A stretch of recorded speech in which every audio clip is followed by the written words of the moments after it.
Good morning, all. Welcome to Learners Academy. Good morning. Okay. So exercise number 13.2 was in progress and this is part 2 of exercise 13.2 ही चल रहा है ना? Exercise 13 point अभी 1 पे बैठा है तू? Part 2. Okay.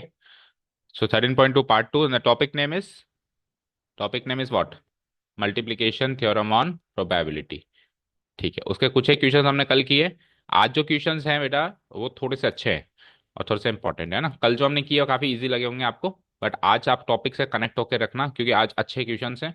कहने का मतलब ये है कि कल वाले जो क्वेश्चंस थे ना, अगर मल्टीप्लिकेशन थ्योरम ऑन प्रोबेबिलिटी ना भी लगाते हैं ना तो भी सॉल्व हो जाते हैं, कहीं ना कहीं से कैसे कॉमन सेंस से भी सॉल्व हो जाते हैं। लेकिन आज कुछ क्वेश्चंस ऐसे हैं जो मल्टीप्लिकेशन थ्योरम ऑन प्रोबेबिलिटी अगर ना हो हमारे बीच तो उनको सॉल्व करना या तो बड़ा मुश्किल है या करीब करीब इम्पॉसिबल। ठीक है, ऐसे एक आध क्वेश्चन अभी इसमें इस आज वाले पार्ट में है। तो हमने 7 क्वेश्चन कल कर लिए। 8वां क्वेश्चन रीड करते हैं। देखो 8वां, 9वां, 10वां और 11वां ये क्वेश्चन अगेन डायरेक्ट क्वेश्चंस हैं तो ये जल्दी हो जाएंगे। 8वां, 9वां, 10वां ये डायरेक्ट क्वेश्चन है, जल्दी हो जाएंगे। कुछ फॉर्मूला पर बेस्ड है। हमको मेन क्वेश्चन जो हमारे स्टार्ट होंगे वो 12th से स्टार्ट होंगे, जो एग्जाम मटेरियल क्वेश्चन है। ठीक है, चलो ये चार पहले फटाफट खत्म करते हैं। 8वां क्वेश्चन है, let A and B be independent events. देखो खुद ने डिक्लेयर कर दिया है कि ये इंडिपेंडेंट इवेंट्स हैं। ओके, तो इंडिपेंडेंट इवेंट्स होने के जो लक्षण है वो हम भली बात है इसमें यूज कर सकते हैं, right. Probability of A is given is this, probability of B is given is this. तो अब विदाउट स्टेप्स इन चार क्वेश्चन को जल्दी करते हैं अपन, है ना। आपको ए इंटरसेक्शन भी चाहिए, A union B, A on B, B on, ये सारी चीजें आपको चाहिए। तो मुझे बताओ कि अगर ए और बी इंडिपेंडेंट इवेंट्स हैं, अगर ए और बी इंडिपेंडेंट इवेंट्स हैं तो ए इंटरसेक्शन बी कैसे निकलेगा? बोलो। Probability of A multiplied by probability of B. यही तो है इंडिपेंडेंट इवेंट होने का लक्षण, कि दोनों के साथ में घटित होने की संभावना उन दोनों के इंडिविजुअल प्रोबेबिलिटीज का प्रोडक्ट होता है, अगर ए और बी क्या है, इंडिपेंडेंट इवेंट्स हैं। ठीक है, तो करो 0.3 multiplied by what, 0.4, this gives me what, 0.12। तो पहला क्वेश्चन वेरी इजी। और जैसे ही पहला क्वेश्चन का आंसर आया तो दूसरा क्वेश्चन में पहले क्वेश्चन को हम यूज करके करेंगे। ए यूनियन बी की प्रोबेबिलिटी बताओ, probability of A plus probability of B minus probability of A. कल तक ए इंटरसेक्शन बी की प्रोबेबिलिटी हमारे पास नहीं थी, पर आज तो है। आज तो है ना। 0.3 प्लस 0.4 और माइनस जो यहाँ से हमने निकाली उसको यूज करेंगे हम, 0.12। सो 4 और 3 7, तो 0.70 माइनस 0.12 ये करना जरा, 70 में से 12 गई तो 58, 0.58 ये हो गया सेकंड क्वेश्चन का आंसर। फाइन। अब ए ऑन बी बचा और बी ऑन ने बचा। ये हम कंडीशनल प्रोबेबिलिटी का डायरेक्ट फॉर्मूला लगा सकते हैं। प्रोबेबिलिटी ऑफ बताओ क्या, A intersection B divided by probability of B, right. और इसका फॉर्मूला क्या बनेगा, probability of A intersection B divided by what, probability of A. ठीक है, तो ए इंटरसेक्शन बी देखो हर जगह काम आ रहा है। ए इंटरसेक्शन बी मैंने पहले सवाल में सॉल्व कर दिया तो ये इधर भी काम आया, ये इधर भी आएगा और ये इधर भी आएगा। ठीक है, मैंने पहले आपको हिंट दिया था इस एक्सरसाइज का main hero A intersection B है। हर चीज ए इंटरसेक्शन बी के इर्द गिर्द रिवॉल्व कर रही है, वो कैसे निकालते हैं, वो निकाल के कहाँ कहाँ यूज होता है, सारी बातें हो रही है। ठीक है, तो चलो यूज करो। ए इंटरसेक्शन बी 0 पॉइंट नहीं, हाँ 0.12 डिवाइडेड बाय बी की प्रोबेबिलिटी क्या है, 0.40। इधर आओ, ये हो जाएगा 0.12 और ए की प्रोबेबिलिटी क्या है, 0.30। तो 12/40 यानी कि 0.3 आएगा क्या, चेक करो। और 12/30 बोले तो 3 से काटो तो 0.4, सही है क्या? मैच कर लो भाई, चारों आंसर्स मैच कर। और कोई डाउट हो तो बताओ, इजी था। डायरेक्ट क्वेश्चन बेस्ड मतलब फॉर्मूला बेस्ड क्वेश्चन था। बस आपको ये हिंट लेना है कि ए और बी इंडिपेंडेंट है तो उनकी इंटरसेक्शन की प्रोबेबिलिटी उनके इंडिविजुअल प्रोबेबिलिटीज का प्रोडक्ट होगा। ये याद है तो ये क्वेश्चन सॉल्व हो जाएगा। यही चीज याद नहीं है और पहला इंटरसेक्शन बी नहीं निकल पा रहा तो फिर इंटरसेक्शन बी नहीं निकला तो बाकी तीन भी नहीं निकलेंगे, क्योंकि इंटरसेक्शन बी तो बाकी तीन में काम आ रहा है, उसकी प्रोबेबिलिटी मतलब, है ना। बोलो आंसर मैच हो गया क्या? चल सकते हैं नेक्स्ट क्वेश्चन पे। ओके, तो ये वार्म अप क्वेश्चन हो गया एक तरीके से, है ना, इजी वन। नाइन्थ क्वेश्चन देखते हैं अब अपन। Question number 9। A and B are two event such that probability of A ये है, बी ये है, इंटरसेक्शन बी है। चलो तीन प्रोबेबिलिटीज हमको गिवन है, हमसे पूछा क्या गया है, probability of not A and not B, this is the required thing. तो पहले अपन गिवन पॉइंट्स लिख देंगे। Here for two some here for some two events A and B it is given that this, this and this, ये तो given points में आ गए। Okay, अब हमसे पूछा गया है probability of not A and not B. इसको मैथमेटिकली कैसे लिखते हैं, इसको मैथमेटिकली कैसे लिखते हैं, नॉट ए को एंड को कैसे लिखते हैं, बी नॉट बी को कैसे लिखते हैं, बी डैश। तो ये चाहिए आपको। ओके, अब बताओ पहले इंप्रेशन में क्या आ रहा है, A dash intersection B dash को कैसे सॉल्व करते हैं, क्या होता है ये। Yes, probability of A union B का whole dash. A union B का क्या होता है, ये होल डैश होता है। कौन कहता है ऐसा, डी मॉर्गन साहब ऐसा कहते थे कि ए डैश इंटरसेक्शन बी डैश जो होता है ए यूनियन बी का होल डैश होता है प्रियांशु। तो स्पीक अप, फॉर्म भरने से काम नहीं चलेगा, पार्टिसिपेट करो, जवाब दो। ए यूनियन बी का होल डैश कौन कहता था ऐसा, डी मॉर्गन साहब कहते थे। प्रणाम करो उनको और आगे बढ़ो। चलो जी, ए यूनियन बी का होल डैश की प्रोबेबिलिटी, किसी भी इवेंट के डैश की प्रोबेबिलिटी कैसे निकालते हैं बोलो, one minus original probability of A union B, yes और नो। अच्छा जी, तो one minus probability of A union B, अभी पहले क्वेश्चन में सॉल्व किया, वो कैसे निकालते हैं, probability of A, probability of B minus probability of A intersection B. Okay fine, अब तो सारी चीजें हैं हमारे पास। Just put the values, 1/4, 1/2, 1/8, right. तो पहले ए यूनियन बी की प्रोबेबिलिटी निकाल लो। तो 8 एलसीएम आ गया, 4 2 जा, 2 4 जा, 8 1 जा। तो क्या बनाइए, 1 - 6 और एक 5/8, that comes out to be what, 3/8। Answer match करो एक बार सारे।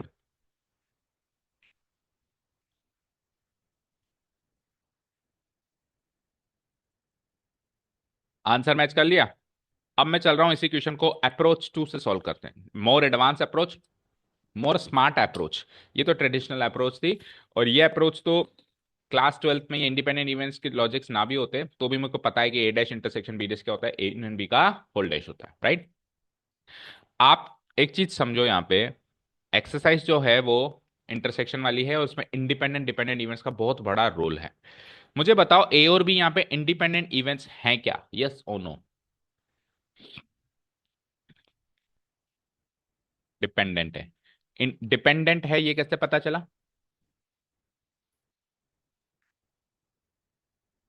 क्या आ रहा है बताओ प्रियांशु। दोनों में कॉमन आ रहा है, वो कैसे पता चला। अच्छा, तो कॉमन आता है तो वो डिपेंडेंट होते हैं।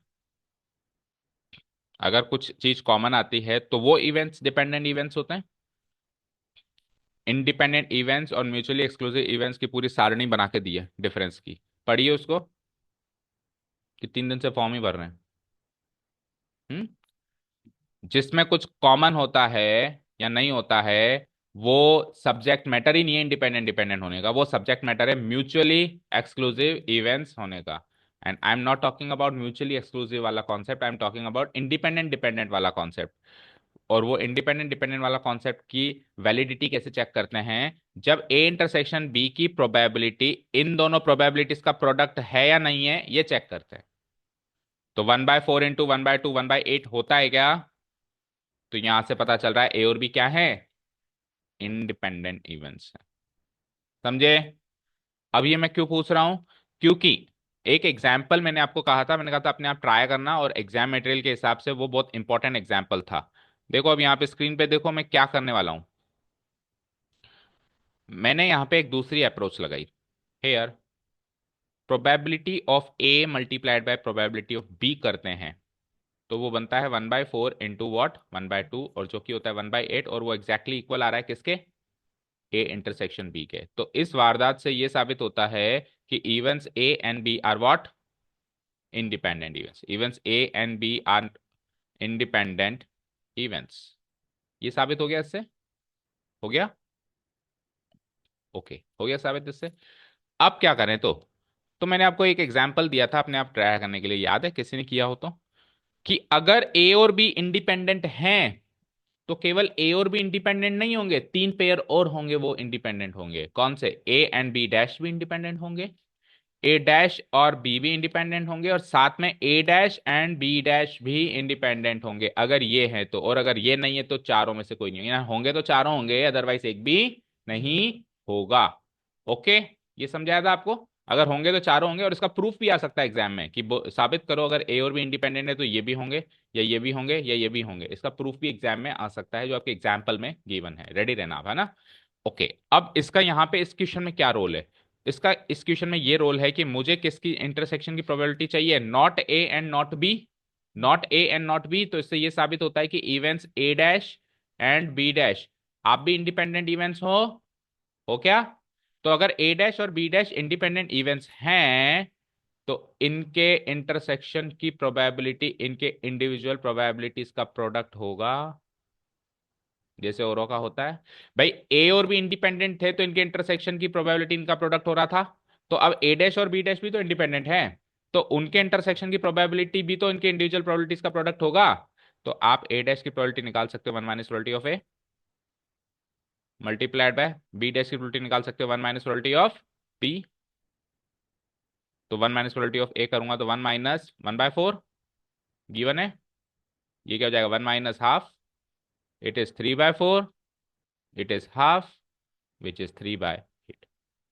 3/8 आंसर मैच हो रहा है यहां से भी और यहाँ से। समझ आई? So this is more advance approach जो अगले क्वेश्चंस में आपको यूज करनी पड़ेंगी। आप इस वाली अप्रोच से आगे बढ़ रहे हो तो आप उसकी इंडिपेंडेंसी का कॉन्सेप्ट तो यूज ही नहीं कर रहे हो। इसमें बताओ कहीं पर भी ये इंडिपेंडेंट है इस चीज को हमने यूज किया क्या? तो ये तो ट्रेडिशनल अप्रोच हो गई, और ये अप्रोच तो हम क्लास 11th में भी यूज करते थे। ये है मोर एडवांस अप्रोच, डिपेंडेंस इंडिपेंडेंसी जो क्लास 12th की अप्रोच है वो हम ये कहेंगे। ठीक है। अभी मैं मानता हूं इन दोनों में से अगर इसको यूज ना करें इसको यूज करें तो भी काम चल जाएगा, बट नीचे जो क्वेश्चंस हैं उसमें काम नहीं चलेगा। तो आपको इस तरीके से सोचना पड़ेगा। समझे क्या? बोलो लक्ष्य। अभी आप नोट्स जब बनाएंगे इस क्वेश्चन के तो आप दोनों अप्रोचेस नोट डाउन करेंगे, approach 1 and approach 2। Okay, clearly mention करेंगे उसमें this is traditional approach and this is more smart approach या मोर एडवांस अप्रोच, ताकि आप जब रिवीजन करें तो आपको ध्यान में रहे कि इस अप्रोच से चलना पड़ेगा आगे बढ़ने के लिए। ठीक है, चलें नेक्स्ट क्वेश्चन पे। Next question is events A and B are such that A की प्रोबेबिलिटी गिवन है बी की प्रोबेबिलिटी गिवन है, नॉट ए और नॉट बी की प्रोबेबिलिटी गिवन है। आपसे पूछा गया है कि ए और बी इंडिपेंडेंट इवेंट्स हैं या नहीं है। करीब करीब हर क्वेश्चन में डिपेंडेंसी इंडिपेंडेंसी का बहुत बड़ा रोल है। तो for some two events A and B, it is given that probability of A equal to this, probability of B equal to this, probability of not A or not B equal to this। तो not A और not B को क्या बोला जाता है पहले तो ये बताओ। A डैश और को क्या कहते हैं B डैश। ये क्या गिवन है आपको 1/4 गिवन है। अब मुझे बताओ A dash union B dash को डी मॉर्गन साहब कैसे डिफाइन करके गए, कैसे लिख सकते हैं इसको? इम्प्लाइज A इंटरसेक्शन B का होल डैश कह सकते हैं, और प्रोबेबिलिटी है तो प्रोबेबिलिटी भी लगा दो इक्वल टू व्हाट 1/4। अच्छा जी, ए डैश ए इंटरसेक्शन में किसी के भी होल डैश की प्रोबेबिलिटी 1 - दैट प्रोबेबिलिटी होती है। तो this is equal to what 1/4। तो यहां से प्रोबेबिलिटी ऑफ ए इंटरसेक्शन भी 3/4 निकल गई क्या? 1 - 1/4 दैट गिव्स मी व्हाट 3/। ये क्यों निकाली? डिपेंडेंसी चेक करने के लिए, क्योंकि क्या कहा था मैंने सारे क्वेश्चंस में पूरी एक्सरसाइज का हीरो कौन है? A intersection B. गिवन हो तो ठीक है, नहीं हो तो निकाल लो। अब आप चेक करो कि ये 3/4 इन दोनों का प्रोडक्ट आ रहा है क्या। अगर आ रहा है तो आप इंडिपेंडेंट हो, अदरवाइज आप इंडिपेंडेंट नहीं। आ रहा है क्या? नहीं आ रहा है तो मैं यहाँ पे लिख दूंगा now probability of A multiplied by probability of B is equal to 1/2 multiplied by what 7/12, and this is equal to 7/24, and that is not equal to probability of A intersection B। So we conclude that A and B are not independent events। Match करो answer. Easy? बोलो easy लगा? Clear है? चले next question पे 11th one. तो ये warm up question चल रहे हैं, 3 हो गए, चौथा लास्ट वार्म अप क्वेश्चन है, और फिर मेन हमारा जो मैच है वो 12th क्वेश्चन से स्टार्ट हो रहा है। ठीक है, क्वेश्चन नंबर 11 देख लो एक और। दो इंडिपेंडेंट इवेंट्स है ए और बी, ए की प्रोबेबिलिटी बी की प्रोबेबिलिटी गिवन है, राइट। तो for some two events A and B it is given that probability of A equal to this and probability of B equal to this. पहला सवाल, A and B की probability बताओ। तो A and B मतलब वो कैसे निकालें, क्योंकि वो इंडिपेंडेंट इवेंट्स है तो आप मेंशन ऊपर ही कर देना for some two independent events A and B it is given that. तो इंडिपेंडेंसी वाली बात आप कहीं ना कहीं तो मेंशन करोगे, या तो ऊपर मेंशन कर दो या भी कर रहे हैं इधर मेंशन करो, कहीं ना कहीं मेंशन करोगे जब भी आप, क्योंकि अगर वो इंडिपेंडेंट इवेंट्स हैं तो ही आप ये काम कर सकते हो जो मैं यहाँ कर रहा हूं। बोलो आप ए इंटरसेक्शन बी की प्रोबेबिलिटी ऐसे तोड़ के तभी लिख सकते हो जब ये इंडिपेंडेंट है, otherwise I can not do this. और आप देखो अभी दोनों तीनों इक्वेशन में एक बार भी हमने मेंशन नहीं किया, हर बार मेंशन करना है। जब भी आप ए इंटरसेक्शन बी की प्रोबेबिलिटी ए इंटू बी कर रहे हो तो सामने लिखना है यूजिंग एमटीपी। Using what? ये कौन कहता है कि ऐसे तोड़ सकते हो? Multiplication theorem on probability. तो ये आप मेंशन करेंगे सारे सवालों में, ठीक है। आगे बढ़ो। तो अब कर दो इनका प्रोडक्ट और आंसर निकाल लो। ये तो 0.3 multiplied by 0.6 and that gives me 0.18। पहला क्वेश्चन सॉल्व। ठीक है, सेकंड है ए एंड नॉट बी। अब देखो सारे कॉम्बिनेशन यूज हो रहे हैं, ए एंड नॉट बी। तो A and B dash. And का मतलब इंटरसेक्शन। आपको एमटीपी की नोट्स लिखवाने के बाद नीचे समझाया था ना, एंड को और एंड को इंटरसेक्शन बोलते हैं। और वो सारे नोट्स इसलिए लिखाए थे क्योंकि उनका रोल है एक्सरसाइज में, एम ही नहीं लिखाए थे, है ना। तो वो रिवाइज करके हम इस एक्सरसाइज को बेहतर तरीके से कर सकते हैं, राइट। ओके। ए डैश इंटरसेक्शन बी डैश कैसे निकालेंगे, सवाल ये है। तो अभी अभी आपको थोड़ी देर पहले मैंने क्या समझाया कि अगर ए और बी इंडिपेंडेंट हैं तो अगले तीन पेयर भी इंडिपेंडेंट होते हैं। कौन कौन से? ए एंड बी डैश, अगला ए डैश एंड बी, उससे अगला ए डैश इंटरसेक्शन बी डैश। तो ये सारे पेयर्स इंडिपेंडेंट होंगे, तो ए और बी डैश भी होंगे। ए और बी डैश भी होंगे, चेक करो वहां पे है ना, ए और बी डैश भी होंगे। तो ए और बी डैश भी होंगे तो यूजिंग एमटीपी इसको भी खोल सकते हैं, probability of A multiplied by probability of B dash. Probability of A क्या गिवन है? 0.3। अच्छा, इसको प्रोबेबिलिटी ऑफ बी डैश को और खोलो, मतलब probability of A multiplied bye, इसको क्या लिख सकते हैं? 1 माइनस प्रोबेबिलिटी ऑफ बी। चलो आगे, प्रोबेबिलिटी ऑफ ए क्या गिवन है? 0.3। और ये क्या गिवन है? 1 minus 0.6। and this is equal to 0.3 into what? 0.4 and answer is 0.12। okay, main theme is that कि मैं यहां से यहां कैसे पहुंचा। मैं यहां से यहां पहुंचा तो यूजिंग एमटीपी हूं, लेकिन एमटीपी भी ये कहती है कि अगर इंडिपेंडेंट हो तो ही ऐसे पहुंच सकते हो। तो ये इंडिपेंडेंट है, ये कैसे पता चला? ऊपर में गिवन है कि ए और भी इंडिपेंडेंट है, तो फिर ये भी होंगे, फिर ये भी होंगे, और फिर ये भी होंगे। चारों पेयर होंगे, नहीं तो फिर एक भी नहीं होंगे। समझ आया? बोलो ऋषिका। क्लियर? और कोई अप्रोच अगर किसी को याद आ रही है तो बताओ। एक अप्रोच और है इसकी। अगर मैं ये इंडिपेंडेंसी डिपेंडेंसी वाला लॉजिक छोड़ दूं तो एक अप्रोच और है, देखो क्या। ये चीज निकालनी है ना मुझे, प्रोबेबिलिटी ऑफ क्या निकालनी है बोलो? A intersection B dash. तो इसको मैं ऐसे लिख सकता हूं, probability of A minus probability of A intersection B. लिख सकता हूं। ए इंटरसेक्शन बी डैश क्या होता है? वेन डायग्राम से सोचो ना, ये है ए, ये है बी। तो ए का बी डैश से इंटरसेक्शन, ए का बी डैश से इंटरसेक्शन, यानी ए तो चाहिए लेकिन इन दोनों का इंटरसेक्शन नहीं चाहिए, तो यही वाला पार्ट होगा, ये वाला पार्ट। बोलो। ओके। इसमें ए तो है लेकिन दोनों का इंटरसेक्शन नहीं है, यही वाला पार्ट तो होगा। तो ये वाला पार्ट निकालने के लिए क्या करेंगे? ए में से ये वाला पार्ट माइनस करेंगे। बोलो। तो प्रोबेबिलिटी ऑफ ए क्या है? देखते हैं इससे आंसर मैच होता है कि 0.3। और ए इंटरसेक्शन बी की प्रोबेबिलिटी अभी फर्स्ट क्वेश्चन में निकाली है, क्या निकाली है? 0.18 and this is equal to 0.12। Same answer आ रहा है। बस इस वाले अप्रोच में मैंने वही वापस ट्रेडिशनल अप्रोच पे आ गया, Venn diagram and all, class 11th वाली अप्रोच है, और ऊपर जो यूज करिए वो क्लास 12th वाली अप्रोच है। बोलो क्लियर है? ठीक है, सारे क्वेश्चंस को हर पहलू से देख रहे हैं हम, ठीक है, ताकि कंफ्यूजन कम हो एग्जाम में। चलिए नेक्स्ट। ए और बी तो सबसे सरल चीज है, शायद आपको लगती होगी। ए और बी तो क्या है? A union B. A union B कैसे निकालते हैं बोलो? A plus B minus A intersection B. इधर लिख देता हूँ, probability of A plus probability of B minus probability of A intersection B. A की प्रोबेबिलिटी क्या है? 0.3। बी की क्या है? 0.6। ए इंटरसेक्शन बी की क्या है? 0.18। 6 और 3 9, तो 0.90 माइनस 0.18 गिव्स मी 0.78272। देखो तीन आंसर्स मैच हो गए, and the fourth and the last one, A और B, neither A nor B. Neither A nor B, ना तो ए ना ही बी। कैसे लिखते हैं इसको मैथमेटिकली? हम्म, बोलो। नीदर ए नॉर बी को कैसे लिखते हैं mathematically? Probability of neither A, neither A यानी ए डैश, यानी ए भी नहीं चाहिए बी भी नहीं चाहिए, तो ए डैश इंटरसेक्शन बी डैश। बोलो। भाई ए डैश नहीं होना चाहिए, बी डैश नहीं होना चाहिए, दोनों काम होने चाहिए, मतलब ये भी नीचे ये भी नीचे, तो इंटरसेक्शन लगा दे।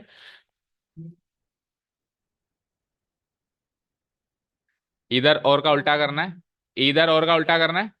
देखो मुझे एक चीज बताओ, इधर और का उल्टा करना है, इधर और क्या होता है, ए यूनियन बी। अब इसका उल्टा करना है, इसका उल्टा करना है मतलब होल्डेज करना है, इसका होल्डेज ये नहीं होता डी मॉर्गन साहब, ए यूनियन बी का होल्डेज ये नहीं होता क्या भाई। नीदर नॉर क्या है, इधर और का उल्टा, इधर और क्या है, A union B, A union B का उल्टा ए यूनियन बी का होल्डेज, और ए यूनियन बी का होल्डेज डी मॉर्गन साहब कह के गए, ए डैश इंटरसेक्शन बी डैश होता है। ठीक है, अब ये पिक नहीं हुआ तो कुछ पिक नहीं होगा। ओके, चलो, तो probability of A dash intersection, अब दोनों तरीकों से कर लो, चलो ए डैश इंटरसेक्शन बी डैश से भी कर लो और ए यूनियन बी के होल डैश से भी, दोनों से कर लेते हैं। तो मुझे बताओ ए और बी इंडिपेंडेंट है क्या, तो ए डैश और बी डैश भी होंगे क्या, तो इनके इंटरसेक्शन की प्रोबेबिलिटी इनकी इंडिविजुअल प्रोबेबिलिटीज का प्रोडक्ट होगा क्या, बोलो। पहले तो अपन ये स्मार्ट अप्रोच से करते हैं, one minus probability of A multiplied by one minus probability of B. चलो जी, one minus probability of A, तो प्रोबेबिलिटी ऑफ ए क्या है 0.3 मल्टीप्लाइड बाय, ये क्या हो जाएगा 1 - 0.6, that is equal to 0.7 into 0.6, बोले तो 0.4242 है ना। Okay okay okay okay okay, 0.4 से होगा तो 0.28 है ना। तो ये हो गया हमारा आंसर, तो आ गया ना। अब दूसरी अप्रोच जो आप कह रहे हो कि ए यूनियन बी का होल्ड डैश करो, वो भी कर सकते हैं, नो प्रॉब्लम। अगर हमको ए यूनियन बी के होल्ड डैश से आगे बढ़ना है तो वो भी कर सकते हैं, ए यूनियन बी का होल्ड डैश और इसकी प्रोबेबिलिटी, इससे अगर हम आगे बढ़े तो one minus probability of A union B, और ये हम इसलिए कर सकते हैं क्योंकि ए यूनियन बी हम ऑलरेडी निकाल के आए हैं, देखो पीछे 1 - 0.72 and this is also equal to 0.28। तो ये दोनों अप्रोचेस हैं, देखो इससे ये भी साबित हो गया कि ये चीज इसके बराबर होती है, क्योंकि दोनों की प्रोबेबिलिटी इस तरीके से और इस तरीके से सेम आ रही है। ठीक है, ओके क्लियर, हो गए चारों क्वेश्चंस। अब अभी जो चारों क्वेश्चंस थे हमने फॉर्मूला बेस से किए, अब इन सारे क्वेश्चंस में वर्ड प्रॉब्लम्स आएंगी, यानी कि नीदर ए और सवाल धीरे डायरेक्ट सीधे सीधे पूछ लिया गया कि बताओ नीदर ए नॉर बी की प्रोबेबिलिटी, सीधे सीधे पूछ लिया गया ए एंड नॉट बी की प्रोबेबिलिटी। अब सीधे सीधे नहीं पूछेगा, अब स्टेटमेंट फॉर्म में पूछेगा, और वो स्टेटमेंट मुझे पिक करना है कि अच्छा ये तो ए एंड नॉट बी है, ये नीदर ए नॉर बी है, स्टेटमेंट में से, रियल लाइफ प्रॉब्लम्स में से, जिसको हम वर्ड प्रॉब्लम्स बोलते हैं। चलें नेक्स्ट, तो अब आ रहे हैं मेन क्वेश्चंस, यहाँ पे वार्म अप क्वेश्चंस खत्म होते हैं। Question number 12 is the most important one of all the exercise, mark करो, very very important, triple star. ठीक है, मार्क कर लो। अच्छा बुक दूं फिर मैं, अच्छा पानी ले लो। क्वेश्चन पढ़े, रेडी।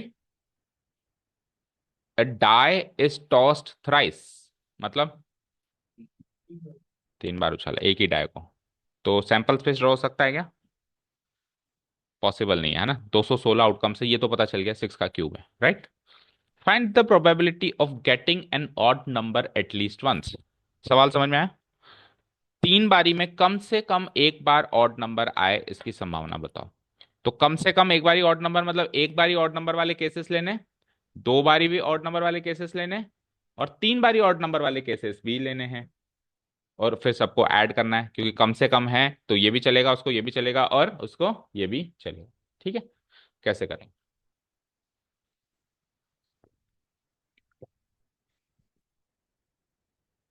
अब एक थ्योरी समझो बेटा पहले। अब सपोज करो ये एग्जाम में आ जाए क्वेश्चन, तो क्या पिक हो रहा है कि इस एक्सरसाइज से, अभी तो इस एक्सरसाइज में चल रहे हैं, लेकिन जब चैप्टर हो जाएगा और ये क्वेश्चन आएगा तो पिक हो जाएगा कि ये इस एक्सरसाइज का और इसमें एमटी का रोल है। देखो, चलो आप एक काम करो, थ्राइस को हटाओ, मारो गोली, वंस आ जाओ, वंस। अब तो क्लास 10th का सवाल हो गया, और फिर तो अब ये एटलीस्ट वंस भी हटाना पड़ेगा। अब तो एक बार उछाल रहे हैं और ऑड नंबर चाहिए, क्या संभावना है, 1/2, कितने ऑड नंबर्स होते हैं, 1 3 5 और 2 4 6, तो 6 में से 1 3 5 यानी 3 फेवरेबल केसेस हो गए, आंसर क्या हो गया मेरा 1/2। तो सर मैं वंस में कंफर्टेबल हूं, आप वंस का ही क्वेश्चन दो मुझे, थ्राइस का क्वेश्चन आप मत दो। अब सुनो बेटा, एक डाइस को एक बार उछालना और 3 बार उछालना के बीच की जो कड़ी है वही एमटीपी हमको सॉल्व करके देती है। मतलब अगर आपको डाइस को 3 बार छोड़ो 300 बार भी उछालना है ना, तो आप एक बार उछालने में क्या होता है ये सोचो, और उसको 3 बारी में कन्वर्ट कर लो। यानी कि सारे सैंपल पॉइंट सोचने की जरूरत ही, सैंपल पॉइंट सोचो, लेकिन उस एक्सपेरिमेंट के सोचो जिसमें डाइस एक ही बार उछाला था। 3 बार उछालने वाले एक्सपेरिमेंट की सैंपल पॉइंट्स को सोचने की जरूरत नहीं है। ऐसा हमको कौन अलाउ कर रहा है? एमटीपी। अगर एमटीपी नहीं होता तो 216 ही सोचने पड़ते। अगर एमटीपी नहीं होता तो कितने सोचने पड़ते, और फिर उसी अप्रोच से आगे बढ़ना पड़ता है। लेकिन एमटीपी है, इसलिए मुझे 3 बार उछालने में क्या होता है, इस बात को मारो गोली, एक बार उछालने में क्या होता है उतना जानते हो, तो तीन क्या 300 बार उछालने वाले क्वेश्चन को भी कर सकते हो। तो आप इंपॉर्टेंस समझ रहे हो एमटीपी की, कि कितना डिफिकल्ट क्वेश्चन वो कितना इजी तरीके से हमको सॉल्व करके देगा। कि 3 बार उछालने के सैंपल पॉइंट्स ही नहीं सोचने, आपको क्या सोचने हैं, केवल और केवल एक बार उछालने के सैंपल पॉइंट सोचने। ठीक है, अब शुरू करूं। देखो सबसे पहले हम क्या करेंगे, हमको गिवन है कि ए डाइस, तो रैंडम एक्सपेरिमेंट तो इंट्रोड्यूस कर ही देंगे obviously. Here a random experiment is given of throwing a dice thrice. बहुत अच्छे से समझना इस क्वेश्चन को, आगे के क्वेश्चन फिर इजी लगेंगे आपको ना। Is given of throwing, tossing है ना, टॉसिंग अ डाई थ्राइस। जैसे ही मैंने एक्सपेरिमेंट लिखा, तो आप तो केवल इतना बताओ कि number of outcomes in sample space कितने होंगे, 216, जैसा कि हम कर रहे हैं। हालांकि उसका कोई रोल नहीं है ना, पर जैसे क्वेश्चन को फिल करने के लिए लिख दिया करो, है ना। सो इधर लिख देता हूँ, इसका कोई रोल नहीं है पूरे क्वेश्चन में, क्योंकि मैंने क्या कहा 3 बार उछालने में क्या होगा तो मैं सोचूंगा ही नहीं, है ना। Number of outcome sample space 6 का क्यूब, यानी कि 216। चलो ठीक है, इतना हो गया। अब मुझे बताओ, आप अगली चीज ये सोचो कि अगर मैं डाई को 3 बार फेंक रहा हूं, टॉस कर रहा हूं, तो डाई का 3 बारी में जो आउटकम्स आ रहा है, फर्स्ट टाइम में जो आउटकम आ रहा है, सेकंड टाइम में जो आउटकम आ रहा है, और थर्ड टाइम में आउटकम आ रहा है, ये तीनों आउटकम्स का आना एक दूसरे पे डिपेंड करेगा क्या? मतलब ये 3 बार फेंकना डिपेंडेंट इवेंट्स है या इंडिपेंडेंट इवेंट्स है? बोलो, इंडिपेंडेंट है या डिपेंडेंट? इंडिपेंडेंट या डिपेंडेंट? इंडिपेंडेंट या डिपेंडेंट दिया? नहीं पता। इंडिपेंडेंट डिपेंडेंट का मीनिंग क्या होता है?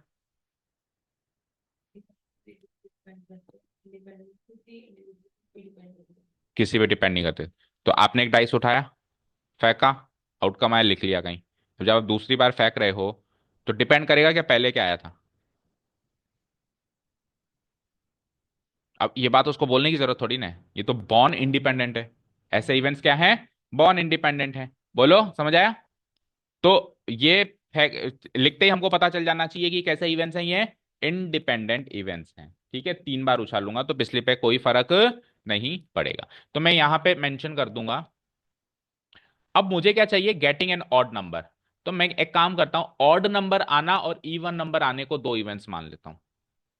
ठीक है, late the events, late the events, events ए और बी मानूं या ओ और ई मानूं, जिसमें आप कंफर्टेबल हो।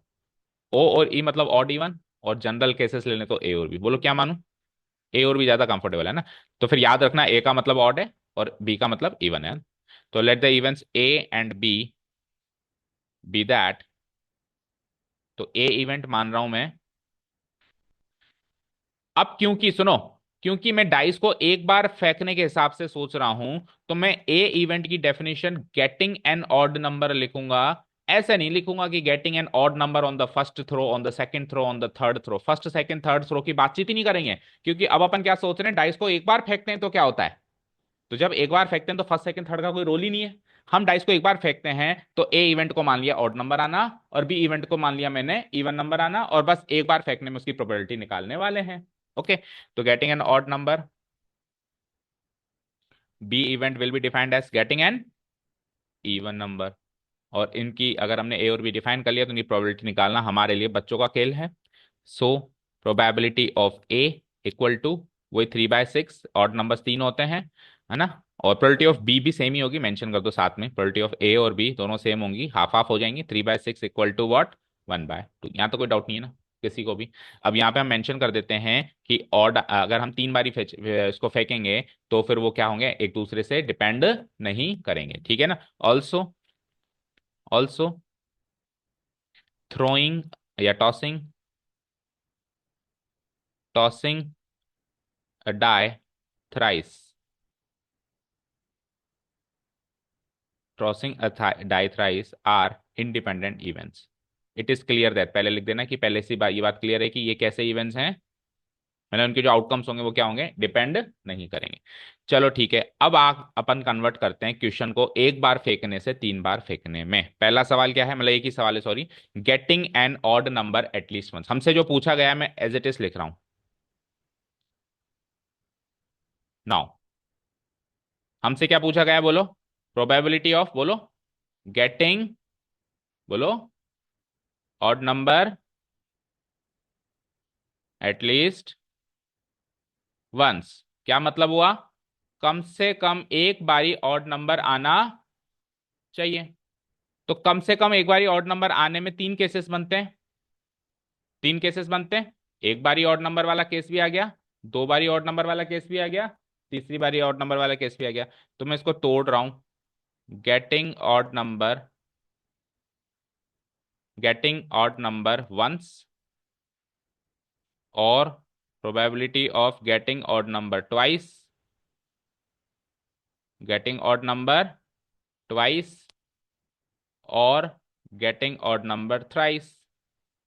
बोलो तीनों केस इसमें शामिल होंगे क्योंकि एटलीस्ट लगा हुआ है। क्या लगा हुआ है, at least. Getting odd number thrice, क्योंकि कम से कम एक बार ऑड नंबर चाहिए, तो एक बार भी चलेगा उसको, 2 बार भी चलेगा, और तीनों बार ही आ जाए तो भी उसको चलेगा। अच्छा, इनमें से तो कोई एक ही केस होगा ना, या तो एक ऑड नंबर आएगा, या 2 ऑड नंबर आएंगे, या 3 ऑड नंबर आएंगे। ऐसा होगा क्या भाई तीनों चीजें साथ में हो जाए, बोलो। ऐसा होगा क्या भाई एक ऑड नंबर आया था और साथ में 3 ऑड नंबर्स भी आए थे, तीनों में से एक बार में तो एक ही केस होगा। इसलिए इसके बीच में क्या लगाया हुआ है देखो, और और ओके, जब दोनों में से कोई एक चीज ही पॉसिबल है तो हम एंड नहीं लगाते, क्या लगाते हैं, और लगाते हैं।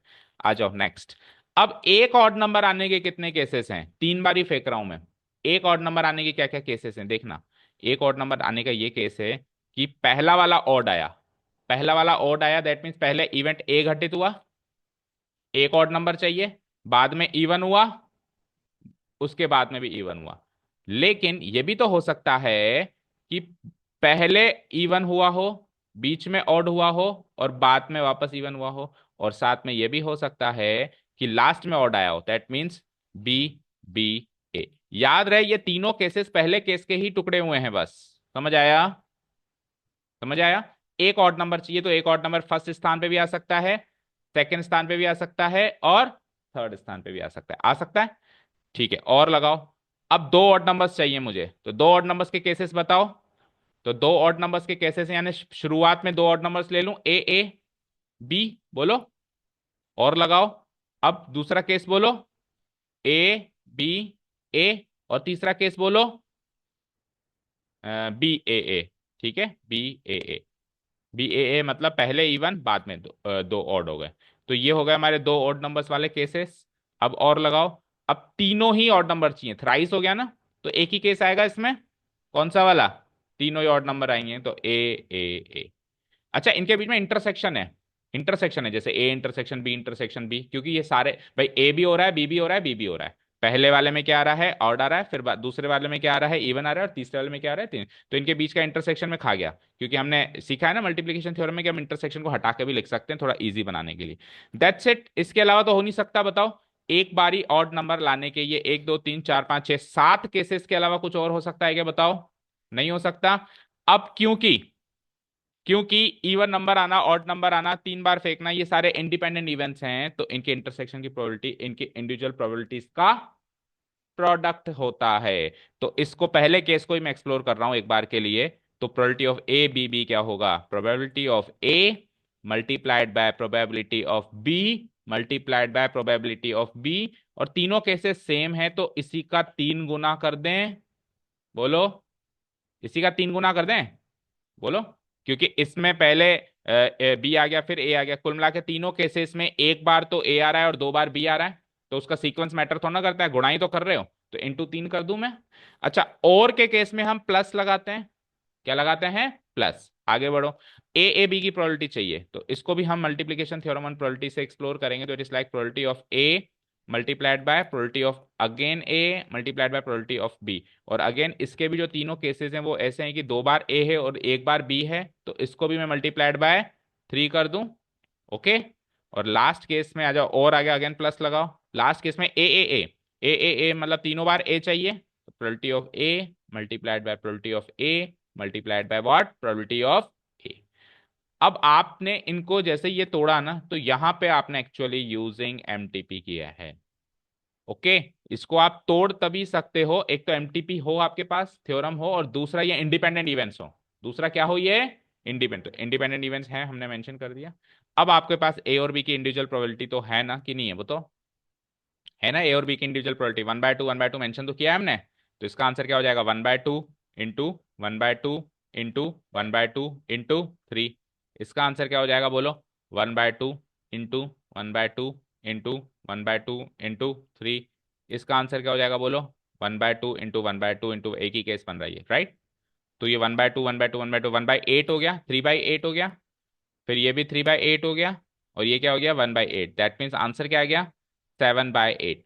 पहले तो मुझे बताओ ये समझ में आया क्या, आराम से देखो, आंसर भी मैच कर लो एक बार।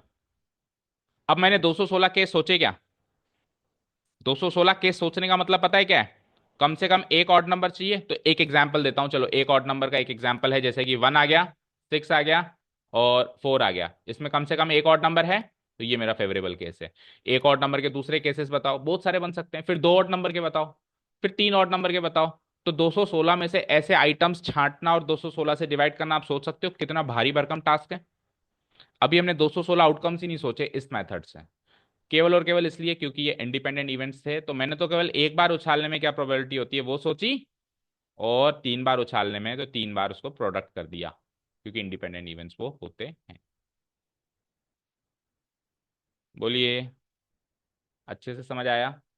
ओके, अब अप्रोच यही है, लेकिन मतलब मेथड यही है, सॉरी मेथड यही है, लेकिन अप्रोच सेकंड सुनो, वो इससे भी ज्यादा एडवांस है। मेथड यही है, मेथड मतलब यही है, एमटीपी यूज करना है, लेकिन अप्रोच सुनो। आपको क्या चाहिए, क्या पूछा है उसने, एटलीस्ट वंस, एक कम से कम एक बार ऑड नंबर चाहिए। इसको हमने तोड़ा तो तीन केस कौन से बने, एक ऑड नंबर, एटलीस्ट वंस को तीन बार में तोड़ दिया ना, तो वंस ट्वाइस थ्राइस ये तीनों जुड़ गए, तो क्या रह गया, वंस भी आ गया, एक ऑड नंबर वाला केस भी आ गया, दो ऑड नंबर वाले केस भी आ गए, तीन ऑड नंबर वाले केस भी आ गए, तो क्या रह गया, जीरो ऑड नंबर वाले केस ही तो रह गए। इसके अलावा तो वैसे भी कुछ नहीं हो सकता। तीन बार ही उछाल रहे हैं तो चार ही चीजें हो सकती हैं, या तो एक भी ऑड नंबर ना आए, या एक आ जाए, या दो ऑड नंबर आ जाए, या तीनों ऑड नंबर आ जाए। इसके अलावा तो दुनिया में कुछ हो भी नहीं सकता ना। तो क्या रह गया, तो सुनो, जब सैंपल स्पेस में से बहुत सारे चीजें पिक हो रही हो और कुछ ही बच रही हो, तो वो बची हुई को निकाल लो ना। यानी कि आप इसमें से जीरो ऑड नंबर वाला केस निकालो, दैट्स इट, और उसको वन में से माइनस करो। चलें सेकंड शीट पे, देखो हमसे क्या पूछा है, probability of getting, approach to आ रही है ना, getting an odd number at least once, an odd number at least once. ठीक है, इसको मैं डिफाइन कर रहा हूं, one minus probability of getting, getting an even number thrice. बोलो सही लिखा क्या मैंने, भाई तीनों में इवन नंबर आ गया, समझ गए क्या, भाई एक भी ऑड नंबर नहीं आया, तीनों में ही क्या आ गए, इवन नंबर आ गए। तो इसमें से माइनस करते हैं, अब तीनों में इवन नंबर चाहिए, तो इवन नंबर क्या माना था, बी माना था मैंने राइट। तो प्रोबेबिलिटी ऑफ बी एक ही केस आएगा इसमें, तो बी यानी कि 1/2 इंटू 1/2, यानी अलग अलग कर दो वही, क्योंकि इंडिपेंडेंट इवेंट्स तो आज भी है ना ये, इस अप्रोच से भी वो इंडिपेंडेंट इवेंट्स वाली लॉजिक तो लगानी पड़ेगी। B into B into B, अलग अलग प्रोबेबिलिटीज का प्रोडक्ट कर दिया मैंने, तो 1 - ½ into half into half, and that is equal to 1 - 1/8, और यहां से भी क्या मिला मुझे, 7/8। तो ये अप्रोच मेथड वही है, लेकिन अप्रोच दूसरी है। तो ये करके आएंगे तो आपको फुल मार्क्स मिलेंगे, याद रखना, ऐसा नहीं है कि वो डिटेल वाला किया तो ही फुल मार्क्स मिलेंगे, यही कर देंगे, लेकिन पिक हो जाए ना कि ये करना है, करने में तो खूब कर दोगे, पता तो चले यही करना है। समझे क्या, क्लियर है, ओके, ठीक है। जब बहुत ज्यादा केसेस उठा लेना, तो आप जो रह गए वो निकाल लो। ठीक है, तो दुनिया में चार चीजें हो सकती हैं, या तो एक भी ऑड नंबर ना है, या एक आए, या दो आए, या तीन, तीन तो वो उठवा ही रहा है, तीन तो वो उठवा ही रहा है ना। तो जिसमें एक भी ऑड नंबर नहीं है वो उठाओ तुम, तीन को मत उठाओ। ठीक है, वो उठाओ और उसको उसमें से करो माइनस। ठीक है, चल सकते हैं क्या नेक्स्ट क्वेश्चन पे। बोलो, ये क्वेश्चन बेस बना रहा है अब अगले कुछ क्वेश्चन। अब अगले क्वेश्चन आपको थोड़े से आसान लगेंगे अगर ये थोड़ी सी थ्योरी समझ में आई हो तो। ठीक है, कर दूं delete? Let me delete this and come to the next next question.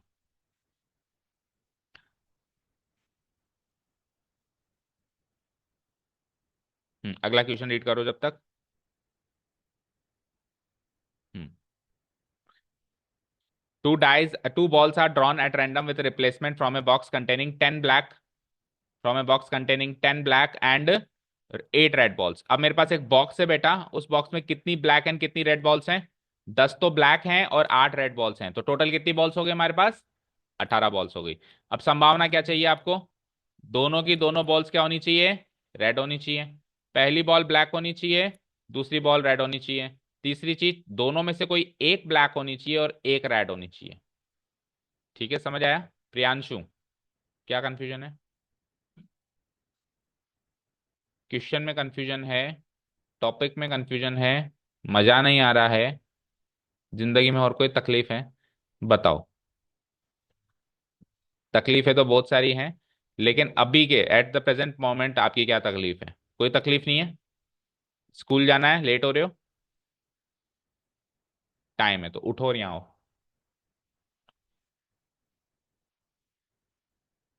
बैठो यहाँ पे। हम्म और बड़े ध्यान से सुनो। हमारे पास एक बॉक्स में दो बॉल्स हैं, ठीक है? मैंने आपको पहले देखो डिस्क्लेमर दिया था, चैप्टर पता नहीं रेत की तरह हाथ से फिसलेगा, आपको लगेगा सिचुएशन अंडर कंट्रोल है और पता ही नहीं चलेगा कि चैप्टर कब हम इस पोजीशन पे आ गए कि ऐसा लग रहा है कुछ ही नहीं सीखा। तो ऐसा फील हो रहा है तो प्लीज उस सिचुएशन को पकड़ो, है ना, और होल्ड करो, नहीं तो फिर at the end of the chapter मेरी तरफ से हो जाएगा, टेस्ट लूंगा, फिर कहोगे सर अभी तो कुछ आता ही नहीं इसमें। ठीक है, अभी चीजें कॉम्प्लिकेट होंगी, ऐसे मत सोचना कि हो चुकी, अभी तो हो रही है। अब और होंगी जब तीसरी चौथी एक्सरसाइज आएगी। ठीक है, two balls are drawn at random with replacement from a box containing 10 black and 8 red balls. तो एक बॉक्स है साहब मेरे पास, उसमें कितनी बॉल्स हैं? 10 तो ब्लैक हैं और 8 रेड हैं, टोटल कितनी है? 18। अब संभावना चाहिए कि दोनों की दोनों बॉल्स कैसी होनी चाहिए? रेड होनी चाहिए। और अच्छा, विथ रिप्लेसमेंट कह रहा है, तो विथ रिप्लेसमेंट कह रहा है तो दैट मीन्स डिपेंडेंट इवेंट्स हुए कि इंडिपेंडेंट इवेंट्स हुए?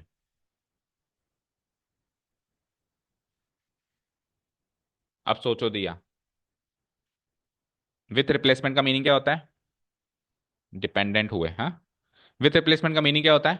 कि बॉल्स निकाली, वापस रख दी। तो वापस रखती तो क्या ही फर्क पड़ेगा अगली बॉल निकालने में? वापस टोटल उतनी हो गई ना, तो इंडिपेंडेंट हुए ना।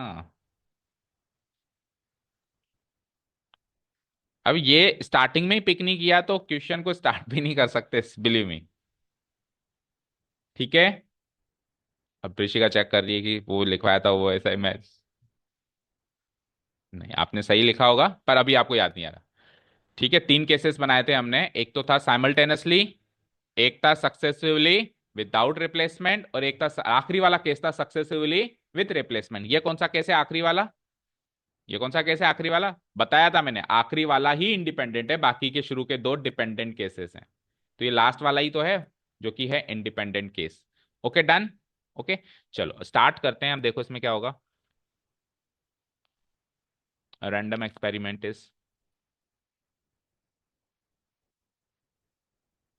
गिवन। ऑफ करना क्या है आपको? दो बॉल्स निकालनी है, of drawing two balls at random with replacement from a box containing 10 black and 8 red balls, ये लिख देंगे हम, एक्सपेरिमेंट मेंशन कर देंगे। ठीक है, तो अब जैसे ही मेरे पास रेड और ब्लैक बॉल्स हैं, तो ब्लैक बॉल का निकलना एक इवेंट मान लेते हैं और रेड बॉल का निकलना एक इवेंट मान लेते हैं, वही ए और बी मान लो, और अगर कंफ्यूजन हो रहा है तो बी और आर मान लो, B for black, R for red. बोलो कौन सा ऑप्शन चूज करेंगे? ए बी, ठीक है।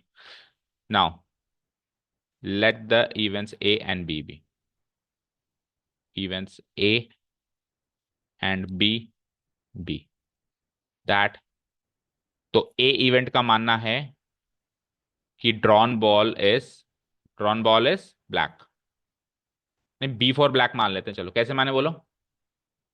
ए फॉर ब्लैक, ठीक है, तो आप मतलब जनरल चीज को फॉलो करना चाह रहे हो, पहला पहले से कनेक्ट करो और दूसरा दूसरे से करो। ड्रॉन बॉल इज ब्लैक, क्योंकि पहले ब्लैक का जिक्र है। और बी क्या मान लेते हैं, ड्रॉन बॉल इज रेड। ठीक है, डन। तो अब मैंने क्या कहा, आप एक बारी उसमें से बॉल निकाल रहे हो, दो बारी मत निकालो, दो बॉल्स निकाल रहे हैं ना हम। तो आप ऐसे मत सोचो दो बॉल्स निकल रही हैं, आप तो ये सोचो एक ही बॉल निकल रही है और बॉल्स की डिस्क्रिप्शन ऊपर गिवन है, तो एक ही बॉल निकल रही है, तो ए इवेंट होने की संभावना और बी इवेंट होने की संभावना। बोलो लक्ष्य, ए इवेंट होने की संभावना क्या होगी, एक ही बॉल निकल रही है, बॉल्स हमारे का डिस्क्रिप्शन ऊपर दे रखा है। टोटल बॉल्स कितनी है, हाँ टोटल बॉल्स कितनी है 18, और उसमें से ब्लैक निकलनी है, तो ब्लैक कितनी है 10, 10/18 gives me 5/9। And probability of B बताओ, टोटल बॉल्स कितनी है, वही 18, और उसमें से रेड कितनी है 8, this comes out to be 4/9। ठीक है, यहां तक कोई डाउट नहीं है।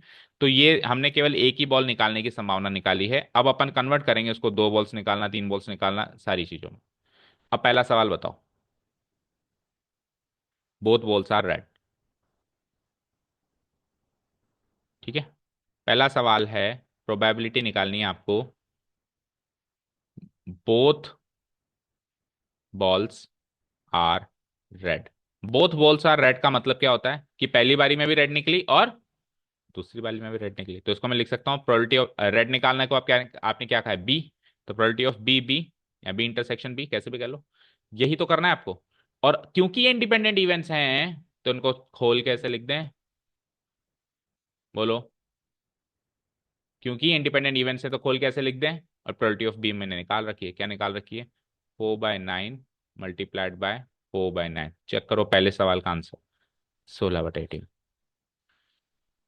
ठीक है, तो इजी लगा ना ये, क्योंकि हम वो क्वेश्चन करके आ गए थ्राइस वाला, है ना, तो उससे ये थ्योरी बन गई कि आपको 2 से 3 बार अगर एक्सपेरिमेंट रिपीट करना है तो एक बारी में क्या होता है वो सोचो आप तो, और इवेंट्स इंडिपेंडेंट है या नहीं है ये सोचो। इंडिपेंडेंट है तो फिर आपको मजा आ गया होगा, बल्ले बल्ले होगा, जो एक बारी में होता है उनको गुणा करना है बस अब आपको, नेक्स्ट। ठीक है, हाँ केसेस तो सोचने पड़ेंगे, केसेस तो सोचने पड़ेंगे। ठीक है, अब सेकंड क्वेश्चन पढ़ते हैं। सेकंड क्वेश्चन में क्या चाहिए, probability of first ball is black and second is red. अब इसके केसेस सोचने पड़ेंगे कि फर्स्ट बॉल ब्लैक है सेकंड रेड है, तो वैसे ये भी इजी है। फर्स्ट बॉल इज, इसमें भी एक ही केस बनेगा, थर्ड में दो केस बनेंगे। First ball is black and साथ में सेकंड इज रेड। तो फर्स्ट बॉल ब्लैक चाहिए 100%, और सेकंड क्या चाहिए, रेड चाहिए। तो ब्लैक आने को क्या कहा आपने, ए, तो पहले आपको ए चाहिए, फिर एंड है तो इंटरसेक्शन, और फिर सेकंड में आपको क्या चाहिए, रेड चाहिए। तो आपको ए इंटरसेक्शन बी की प्रोबेबिलिटी तो चाहिए, और क्योंकि इंडिपेंडेंट है तो कर दो गुणा, हो गया काम खत्म। Probability of A multiplied by probability of B, और दोनों की प्रोबेबिलिटी सिंगल सिंगल में निकाल के आया हूं, तो क्या है 5/9 multiplied by 4/9, that comes out to be 20/81। ये सेकंड में क्वेश्चन भी क्लियर है, आंसर भी मैच हो रहा है कि नहीं हो रहा है, चेक करो, हो रहा है। ठीक है, third and the last one, अब इसमें कुछ केसेस ज्यादा बनेंगे। देखो, एक तो मैं बोलूं कि पहली ब्लैक चाहिए और दूसरी रेड चाहिए, एक तो सिनेरियो ये है। दूसरा सिनेरियो ये है कि मैंने कहा नहीं, मैंने क्या कहा, पहली ब्लैक है दूसरी रेड है, और मैंने क्या कहा, एक ब्लैक है और एक रेड है, दोनों में क्या डिफरेंस है, पहली ब्लैक दूसरी रेड ये बोलना, और एक ब्लैक और एक रेड बोलना, तो उसमें क्या है, फिक्स हो गई कि पहली ही ब्लैक है और दूसरी रेड है। और मैंने कहा कि कोई भी एक ब्लैक है और कोई भी एक रेड है, तो उसमें दो केसेस हैं, कोई भी एक ब्लैक और एक रेड का मतलब है पहली ब्लैक दूसरी रेड, या फिर पहली रेड दूसरी ब्लैक, दोनों उस वाले केस में भी तो एक ब्लैक और एक रेड है। तो इसमें दो केसेस बनेंगे, जब आप सीक्वेंस क्लियर कर दो कि फर्स्ट और सेकंड, उसमें तो एक ही केस बनेगा, लेकिन सीक्वेंस क्लियर नहीं किया आपने कि पहली बारी में कि दूसरी बारी में, तो फिर मोर देन वन केसेस बनेंगे। जैसे कि लास्ट क्वेश्चन क्या है, one of them is black and other is red. कई बार बच्चे सोचते हैं सर सेकंड और थर्ड एक ही तो क्वेश्चन हो गया, सेकंड में सीक्वेंस क्लियर है कि पहली ही ब्लैक चाहिए और दूसरी रेड चाहिए, थर्ड में सीक्वेंस क्लियर नहीं है, कोई भी एक ब्लैक चाहिए और कोई भी एक रेड चाहिए, तो इस थर्ड में सेकंड केस ऑलरेडी शामिल है, थर्ड क्वेश्चन में सेकंड का पार्ट ऑलरेडी शामिल है। तो देखो कैसे लिखेंगे हम इसको,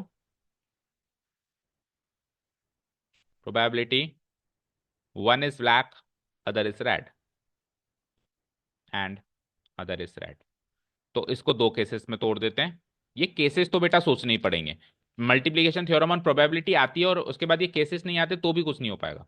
तो क्या करेंगे, एक तो यही सेकंड वाला केस डाल दो एज इट इज, एक तो सेकंड वाला केस डाल दो कि एक ब्लैक चाहिए एक रेड चाहिए, तो फर्स्ट को ब्लैक मान लेते हैं, फर्स्ट को ब्लैक मान लेते हैं, साथ में सेकंड को क्या मान लेते हैं, रेड मान लेते हैं, राइट। या तो ये होगा और लगाओ या फिर जस्ट इसका उल्टा कर दो। अब की बार फर्स्ट को क्या मान लो, रेड मान लो, और सेकंड को क्या मान लो, ब्लैक मान लो। समझे? अब सॉल्व करो। तो first black and second red को बार बार थोड़ा सॉल्व करेंगे, करके तो आ गए, लिख दो सीधे सीधे 20/81। जो चीज हम सेकंड क्वेश्चन में सॉल्व करके आ गए तो उसको दोबारा नहीं लिखना। First black and second red ही तो था सेकंड वाला, तो उसको एज इट इज लिख दो 20/81। अब और लगा हुआ है तो प्लस, और इसको सॉल्व करो। फर्स्ट रेड चाहिए, फर्स्ट रेड चाहिए, यानी रेड क्या है, बी इंटरसेक्शन, सेकंड ब्लैक चाहिए तो सेकंड ब्लैक क्या है, ए। तो बी इंटरसेक्शन ए को अगेन एमटीपी से खोल देंगे हम, क्योंकि इंडिपेंडेंट इवेंट्स हैं, ये पहले मेंशन कर दिया क्या हमने, मेंशन नहीं किया, देखो हमको मेंशन करना पड़ेगा यहाँ पे कि drawing a red ball and drawing a black ball are considered as the independent events, तभी हम इनको खोल पा रहे हैं। ठीक है, तो probability of B multiplied by probability of A, this is equal to 20/81 plus B की प्रोबेबिलिटी क्या है, 4/9, अच्छा सेम ही आ रही है ना, 5/9। तो 20/81 20/81 कुल मिला के कितना आ जाएगा, 40/81 हो जाएगा। मैच करो आंसर, तीनों क्वेश्चन के आंसर मैच हो गए। ओके, अब मुझे बताओ, सेकंड केस तो चलो थर्ड का ही पार्ट एंड पार्सल था। सेकंड केस तो क्या था, थर्ड का ही भाई। सेकंड केस को ही दो हिस्से मैंने कर दिए थे कि पहली ब्लैक दूसरी रेड, या पहली रेड दूसरी ब्लैक। तो एक बार सेकंड केस को तो चलो भूल जाओ, एक केस ये ले लो दोनों रेड, एक केस मैंने ले लिया एक ब्लैक एक रेड, तो बचा क्या, दोनों रेड ले लिए, एक ब्लैक एक रेड ले लिए, तो दोनों ब्लैक बच गए। तो वैसे पूछा नहीं है, लेकिन दोनों ब्लैक आने की संभावना क्या होगी, दोनों ब्लैक आने ने पहले भी ए होना और बाद में भी ए होना। तो पहले भी 5/9 बाद में भी 5/9, तो 5/9 5/9 25/81। अब आप एक चीज नोटिस करो, इन तीनों का सम 25/81 प्लस 16/81 प्लस 40/81 1 होना चाहिए, क्योंकि इसके अलावा तो दुनिया में कोई चीज हो ही नहीं सकती। कि आ रहा है, आ रहा है, आना ही चाहिए, क्योंकि दुनिया में इसके अलावा तो कुछ हो ही नहीं सकता ना, कि एक दोनों रेड आ गई, दोनों ब्लैक आ गई, एक ब्लैक एक रेड आ गई। सर उसको क्यों नहीं जोड़ा, अरे वो तो उसी का पार्ट एंड पार्सल है ना, उसी के तो दोनों केसेस हैं, तो उसको दोबारा जोड़ूंगा तो फिर वन से ज्यादा प्रोबेबिलिटी आएगी ना। तो इसलिए उसको तो साइड में हटाया, इन तीनों का सम क्या हो गया, 1 हो गया। समझ रहे हो? ठीक है, आउट ऑफ द बॉक्स जाके सोचना पड़ेगा कि यार ये भी देता तो क्या, क्योंकि दे सकता है एग्जाम में तो। ओके क्लियर, चलो नेक्स्ट आ जाओ। 14th क्वेश्चन देखना, probability of solving specific problem independently by A and B is 1/2 and 1/3 respectively। समझ आया क्या है ये? 14 भी अच्छा क्वेश्चन, पहली लाइन पढ़ के बताओ क्या समझे। इंडिपेंडेंट इवेंट्स है, नहीं क्वेश्चन का स्टोरी क्या चल रही है वो बताओ। ए और बी दो इंसान है वहां पे, है ना, ए और बी दो इंसान है, आयुष एंड बी फॉर है क्या कोई हमारे पास, बंश तो बी ही नहीं है ना, बी है।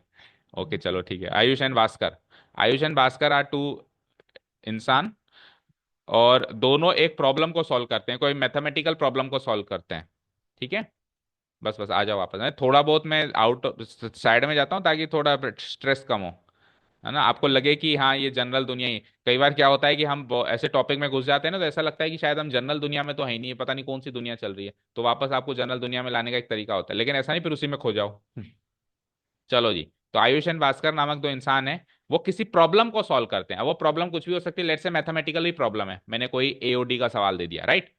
तो ए उस प्रॉब्लम को सॉल्व कर देगा, इसकी संभावना है हाफ, और बी उसको सॉल्व कर देगा, उसकी संभावना है क्या, 1/3।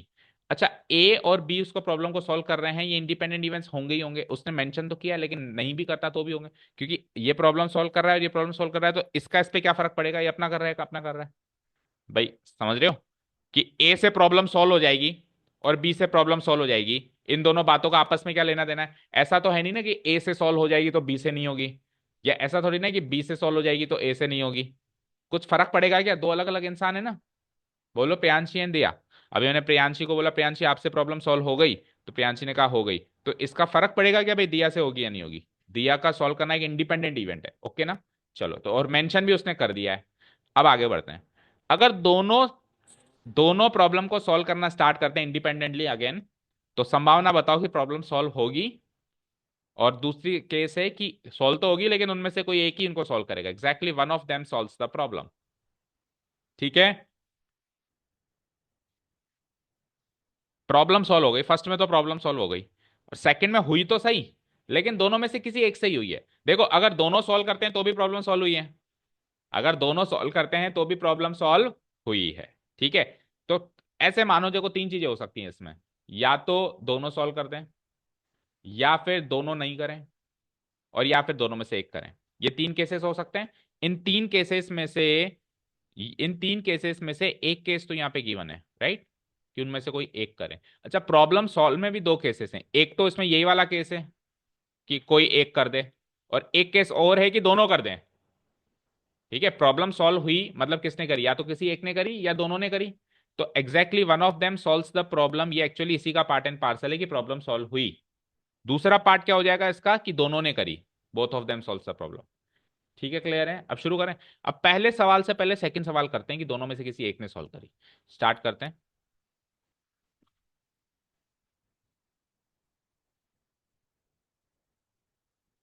The here the probability of solving specific problem independently by A and B are given as, जो भी given, are given as half and 1/3।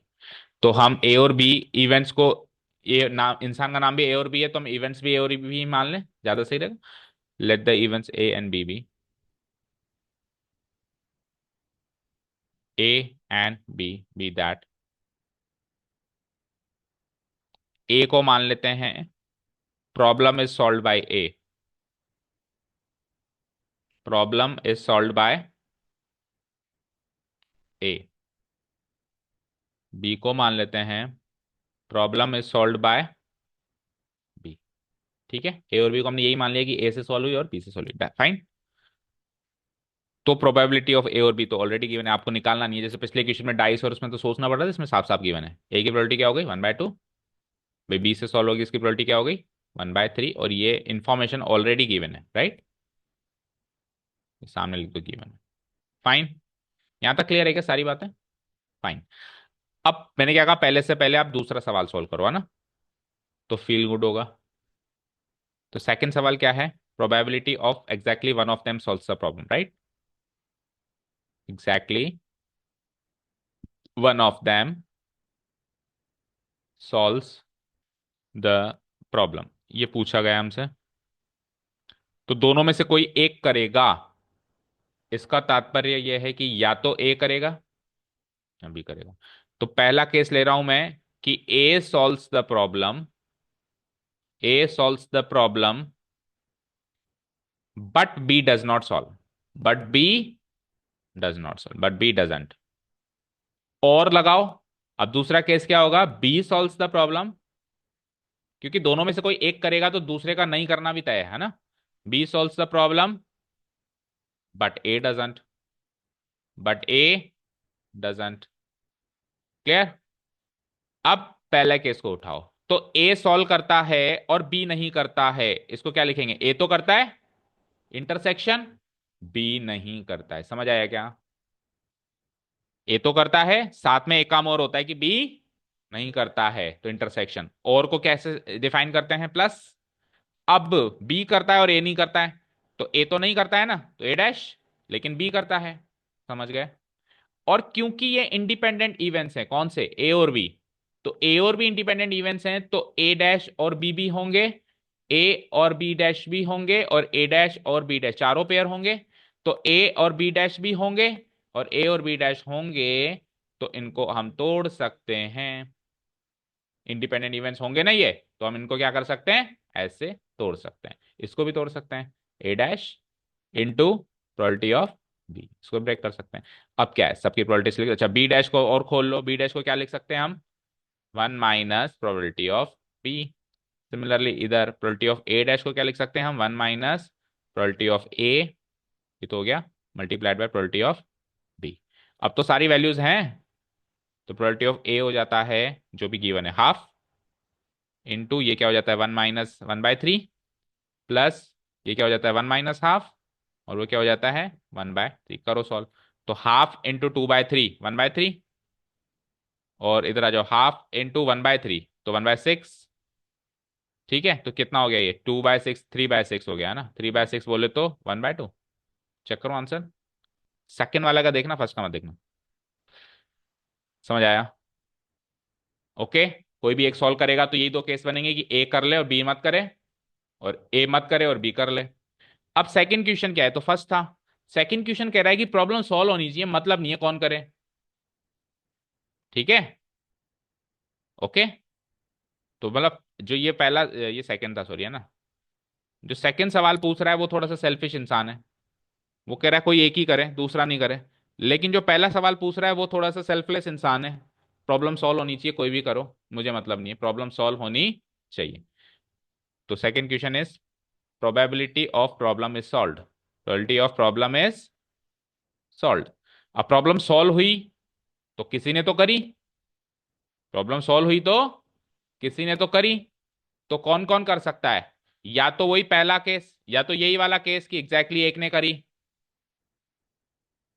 है ना, एग्जैक्टली वन सॉल्व्स। और या फिर ये हो सकता है कि दोनों ने करी, बोथ सॉल्व द प्रॉब्लम। हम्म, ये दो केस होंगे। तीसरा क्या होगा? तो दोनों करने वाला यही तो है, बोथ सॉल्व द प्रॉब्लम। इसके अंदर ही दो होंगे तो क्यों मैं बार, इसके अंदर, इसके अंदर दो कौन से होंगे? एक मिनट, इसके अंदर दो कौन से होंगे बोलो? एग्जैक्टली वन वाला तो मुद्दा खत्म, उसका तो आंसर ही आ गया ना, 1/2 एज इट इज कॉपी। वही एग्जैक्टली जो एक करेगा उसको तो मैं सीधे 1/2 लिख दूंगा अभी। अब दोनों सॉल्व करेंगे, इसके दो केस कैसे होंगे ये बताओ? एक ही तो होगा भाई, दोनों को करना है। तो दोनों को करना है तो ए को भी करना है, बी को भी करना है, A intersection B, that's it. समझ गए क्या? समझ गए? देखो, आप इधर सुनो, कॉइन को दो बार टॉस करते हो तो दोनों हेड आने का एक ही केस बनता है, दोनों टेल आने का एक ही केस बनता है, लेकिन एक हेड और एक टेल के दो केस बनता है। तो प्रॉब्लम सॉल्व हो रही है तो दोनों करेंगे तो एक ही केस बनेगा, दोनों नहीं करेंगे तो एक ही केस बनेगा, लेकिन एक करेगा तो दो केस बनेंगे, वही हेड और टेल वाली बात, HTTH। ए कर ले बी नहीं करे, बी कर ले ए नहीं करे, दो केस बने। लेकिन दोनों करें इसका एक ही केस बनेगा, और दोनों नहीं करे उसका भी एक ही केस बनेगा, वो पूछा नहीं हालांकि। समझ गए क्या? ओके। सो एग्जैक्टली एक जना सॉल्व करे ये तो मैं ऑलरेडी निकाल चुका हूं, तो बार बार नहीं निकालूंगा इसको, मैं 1/2 एज इट इज लिख देता हूं। सॉरी, 1/2 एज इट इज लिख देता हूं, देन प्लस लगा दो और की जगह।